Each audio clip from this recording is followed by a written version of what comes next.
Day. Back to school. Many students in the United States go back to school right after Labor Day, the first Monday in September. For those students, this federal holiday marks the end of summer. It's a time to enjoy one last blast of fun before the school year starts. Many businesses and government offices close. Communities often hold parades and picnics. People may have advantage of a long weekend to throw a party or go to the beach. Many just enjoy the extra day off at home. Labor Day isn't just a day to take it easy. However, it's also a day that the U.S. government set aside to recognize contributions of achievements of American workers past and present. In order to understand why Labor Day honors, it's important to learn about the labor movement. This term refers to an organized effort by workers to improve economic social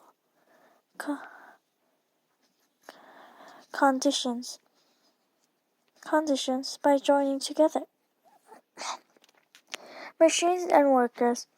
During the Industrial Revolution, new technology allowed many jobs once done by hand to be much faster and more easily by machines. Many farmers began using machines instead of workers to plant and harvest crops. Using machines often increased profits, but doing so also put many small family farmers out of business. The new machine also allowed factories to produce clothes and other items at a much lower cost than small home business. Because of these changes, many people living in rural areas and small towns moved to cities and went to work in factories. Tough jobs. Many employees wanted to keep expense low so the business could earn higher profits. Though some employers treated their workers well, many did not. Workers needed jobs and were often powerless in the face of poor treatment. In the 1800s, low wages, long workdays, and terrible work conditions were common in the United States. The labor movement began as a result of workers wanting more of their voice in how they were treated. Many workers in the 1800s didn't receive much time off. At that time, the United States had no limits on the number of hours workers put in at their jobs each day or week. The average manufacturing employee worked 100 hours a week. That's more than 14 hours per day, every day. Child labor. Industrial Revolution also led to an increase in child labor. In many factories, much of the machinery could be run by children. It was less expensive for employees to hire children than adults, and were easier to control. Also, their small size allowed them to move in tight places around machines. By the early 1800s, roughly 2 million school-age children were working in mills or factories in the United States. Many were from families too poor to support them. Children often held jobs before the age of 7 and worked 6 days a week for up to 18 hours each day. They had little time to rest and no time for school or play. They also faced dangerous working conditions. Many children became ill from the conditions and long hours at work. Workers joined together. Over time, workers started to join together to improve conditions at their work. They formed labor unions, organized work associations, set up to protect and expand workers' rights in the workplace. The first labor unions founded in the late 1800s were for all workers, but later they split into separate ones for different jobs or trades. The goal of any union was to bargain there with employees on behalf of its members. Unions negotiate for just things as better hours, wages, working conditions, and benefits. They sometimes call for strikes to protest unfair situations or to give workers a strong hand in negotiations with their employers. In 1866, an organization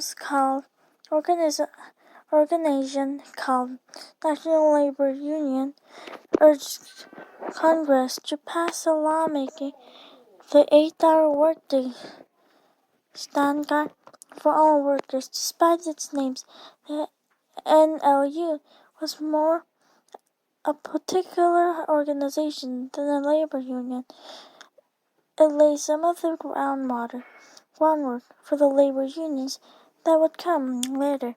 However, although the NLU did not succeed in getting the law passed, it did bring attention to the issue of an 8-hour workday. In 1869, President Ulysses C. Grant announced that government employees would be guaranteed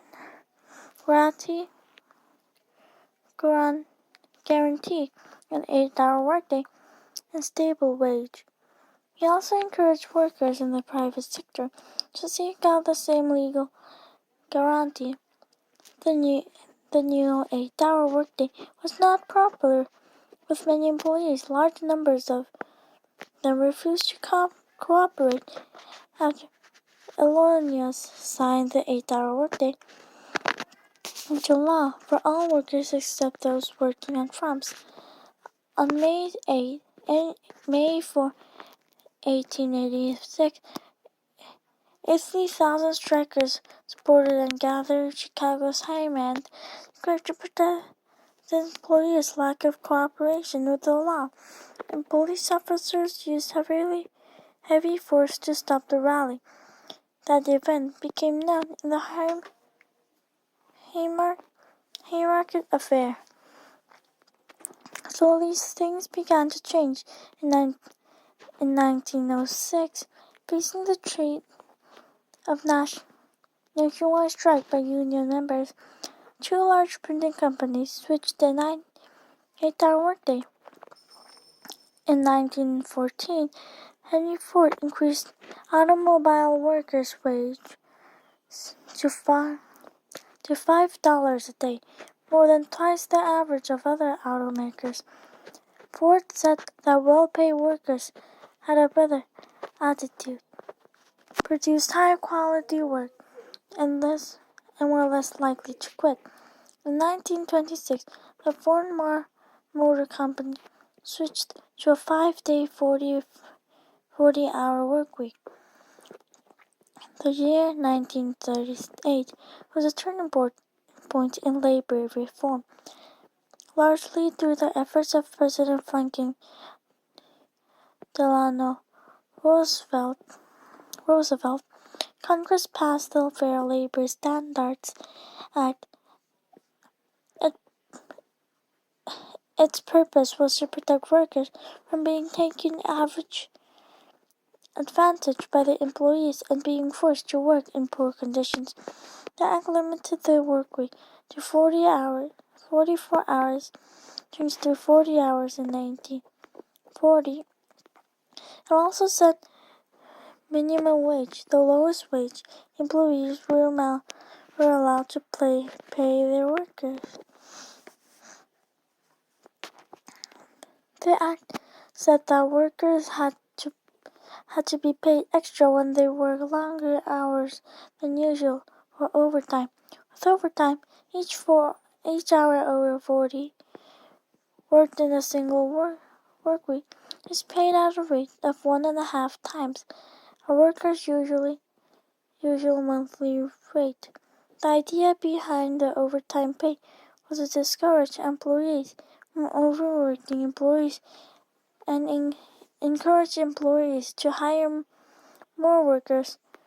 The act also established safety regulations in the workplace and banned most kinds of child labor. It set the minimum age at 16 during school hours, 14 for certain after school jobs, and 18 for dangerous jobs. Honoring workers. Labor Day was the first celebration in New York City in 1882. The celebration was held by the Central Labor Union of New York to give all working citizens a day off. In 1887, Oregon became the first state to pass the law making Labor Day as an official holiday. 30 more states passed similar laws before the U.S. government made by the Labor Day an official nationwide holiday in 1894. Canada also celebrates Labor Day on the first Monday in September. More than 60 other countries around the world celebrate International Workers' Day on May 1. The inspiration for International Workers' Day was the May 4, 1886 Haymarket Affair in Chicago. Important people, including the president, give speeches on Labor Day, and parades have been common since the holiday began. Many communities also have festivals featuring music, crafts, boating, folk foods, classic cars, and other themes. A better future. Labor movement improves the ways workers are treated and paid. It set limits of workdays and work weeks, introduced safety regulations, brought an end to child labor, and more. Labor Day honors these accomplishments as well as the efforts of all American workers to build and sustain their country. So enjoy your day off on Labor Day and be sure to have some fun. Just remember to take a moment to honor the workers who labored to build a better future for themselves, their families, and every American citizens.